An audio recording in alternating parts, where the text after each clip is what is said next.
चलिए शुरू करते हैं। आज का हमारा टॉपिक है simple cash book. What is simple cash book. हमारे पिछले दो सेशंस के अंदर हमने शुरू किया भाई कैश बुक क्या है, कैसा है, types of cash book, subsidiary book.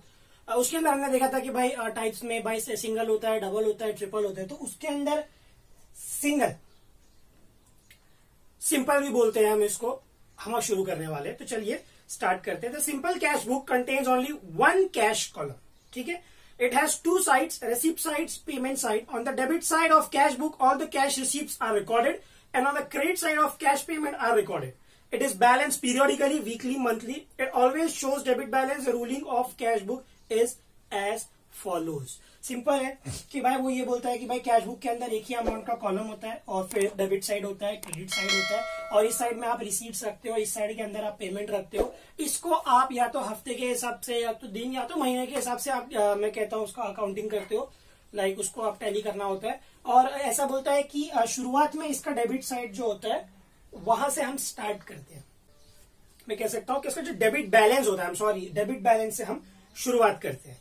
ठीक है, और by ruling of the cash book are as follows. ठीक है, कंटिन्यू करते हैं और अब इसके कॉलम्स क्रिएट करते हैं। चलो कॉलम्स को हम डिकोड करते हैं। तो पहला आता है डेट। सिंपल सबको मालूम है कि भाई रीड आउट करता हूँ। Date of transaction is return in the column. आप कॉलम में लिखते हो। फिर आता है रिसीव। यहाँ पे आप कैश रिसीव होता है वो आप रिसीव कॉलम में लिखते हो। और उसके बाद आता है R N column. R N column और वी कॉलम, रिसीट कॉलम और वाउचर कॉलम। यूजुअली ये नहीं होता है, सम्स के अंदर ये नहीं बनाना होता है, बट एक कैश बुक के अंदर ये चीजें होती है, इसलिए आपको यहाँ पे दी गई है। मैं ये सिलेबस के बारे में पहले ही बोल चुका हूँ कि ये सिलेबस इतना परफेक्ट और बेस से आपका कॉन्सेप्ट क्लियर करता है कि ऐसा नहीं है कि भाई ये ऐसा नहीं सोचता कि आप टीवाई करके आए हो, ग्रेजुएट हो गए हो तो आपको मालूम होगा। नहीं, ये ऐसा आपको एक्सप्लेनेशन देता है कि आपको लाइक बेस से शुरू करना पड़े। तो इट इज वेरी गुड। सो यहाँ पे एक रिसीट होता है, तो अगर वो जो रिसीट आप बनाते हो उसका नंबर आप यहाँ पे डाल सकते हो। जब वो कैश आता है तो आप जो रिसीप्ट क्रिएट करते हो तो वो आप यहाँ डाल सकते हो। उसके बाद लेजर फोलियो, ये तो मैं आपको पहले भी एक्सप्लेन कर चुका हूँ भाई, लेजर का पेज नंबर है। उसके बाद आता है अमाउंट। जो अमाउंट आएगा वो आप यहाँ पे पुट करोगे, सिंपल है। उसके बाद पेमेंट साइड की तरफ जाते हो। वही डेट जब आपने पेमेंट किया हो, आप पेमेंट किए तो आप यहाँ पे शो करोगे, और जो आप पेमेंट करते हो तो आपको जो बिल मिलता है वो आपके लिए वाउचर हो जाता है, जो मैंने मेरे लास्ट सेशन में भी एक्सप्लेन किया था।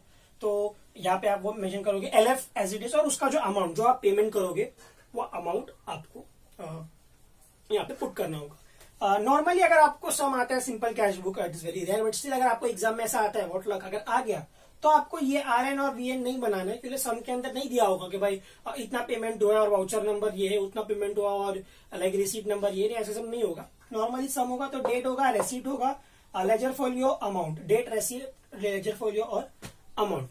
ठीक है, चलिए आगे बढ़ते हैं। और प्रिपेरेशन ऑफ कैश बुक, चलिए प्रिपेरेशन पे आते हैं। Cash book is prepared by following steps.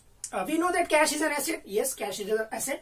Apply the rule applicable to asset. The rule is debit the increase in asset and credit the decrease in asset. According to the rule, receipt of cash is debited and payment of cash is credited. इसीलिए यहाँ बोला गया था कि debit balance से शुरू होता है, रिसीप्ट यहाँ पे आएगी, पेमेंट्स यहाँ पे आएगा। फिर वो बोलता है in case of receipt of cash following the detail in the debit, date of the receive in the cash column, right the name of account in the particular column, LF the paid number, figures in rupees, amount. वही चीज जो मैंने आपको अभी explain की कि यहाँ पे अगर कोई आपको एक पेमेंट आता है तो पेमेंट जिस दिन आया उसकी डेट, वो कौन से नेचर का पेमेंट है, कौन सी पार्टी से आया, वो पार्टी को यहाँ पे मेंशन करना है आपको। और फिर यहाँ पे जो पेमेंट आपको आएगा उसका आपको यहाँ पे रिसीप्ट नंबर अगर है तो, ऐसा सब में नहीं होता है, बट स्टिल हम ऐसे फ्लो में जा रहे हैं कि इट इज मेंशन। फिर LF नंबर, जो पेमेंट का लेजर फोलियो होगा वो यहाँ पे आएगा। RN और LF ब्लैंक ही होता है, लेकिन आपको कंटेक्स्ट के हिसाब से बता रहा हूँ। और फिर जो पेमेंट जो रिसीव आपको आया, जो पेमेंट आपको आया है वो आप यहाँ पे मेंशन करेंगे। ठीक है, उसके बाद वो बोलता है कि भाई केस ऑफ पेमेंट क्या होता है कि भाई डेट डालना है आपको, करेक्ट है। फिर जहां से आप पेमेंट, जिसको आप पेमेंट कर रहे हो उसका नाम यहाँ पे मेंशन होगा, या कोई चीज होगी या कोई पार्टी होगी, बाय उसका आपका पेमेंट होगा। और फिर आप जहां वाउचर नंबर जो मिलता है वो, लेजर फोलियो, अगेन दो चीजें ब्लैंक होगी, बट स्टिल कंटेक्स्ट के हिसाब से मैं कवर कर रहा हूँ। और फिर जो अमाउंट आएगा वो। फिर आता है balancing. Cash book is balanced like an account. The procedure is as follows. Find out total of debit side and also of credit side of the cash book. Debit the total of credit side from the total of debit side to find out the balance and write it down on the side as by balance carried down. ये total करो, balance लेके जाओ, और जो gap आएगा वो आएगा by balance carried down. The balance so calculated is known as debit balance of cash book. Simple cash book cannot have credit balance through bank column of 3 column. Cash may have an overdraft or credit balance as per cash book. Single cash book का एक essence ऐसा है कि यहाँ पे ना आपको कभी ये साइड ज्यादा नहीं मिलेगा, क्योंकि नहीं कैश ट्रांजेक्शन हो रहे हैं यहाँ पे। क्रेडिट ट्रांजेक्शन, क्रेडिट का यहाँ पे कॉन्सेप्ट नहीं आता है, तो जो पैसा यहाँ आएगा वही पैसा यहाँ से बाहर जाएगा। तो यहाँ पे 10,000 आएगा ना, तो मैक्सिमम यहाँ पे खर्चा होगा 10,000। मतलब मैं ये बोल सकता हूँ कि एट द मोस्ट ये दोनों अकाउंट टैली हो सकते हैं, बट ये अकाउंट कभी इसके ऊपर हैवी नहीं हो सकता। Balance of cash book so calculated is brought forward to next day and recorded in the cash book and the debit side to balance carried down. तो ये जो बैलेंस है ना, ये नीचे आएगा अगले महीना या अगला साल या जो भी आप नेक्स्ट आप शुरू कर रहे हो, वहां पे क्या आएगा, टू बैलेंस ब्रॉट डाउन करके। With the help of the above we shall be able to prepare cash book and to calculate the balance of cash hand at particular point of. The above can be illustrated with the help of us following in illustration. तो आज के session के अंदर हम लोगों ने cover किया कि भाई सिंपल कैश बुक क्या होता है। सिंपल कैश बुक के बारे में हमने पढ़ा, उसके अंदर एक कॉलम होता है अमाउंट का, और उसका फिर हमने ये फॉर्मेट देखा। मैं आपको अभी बोल रहा हूँ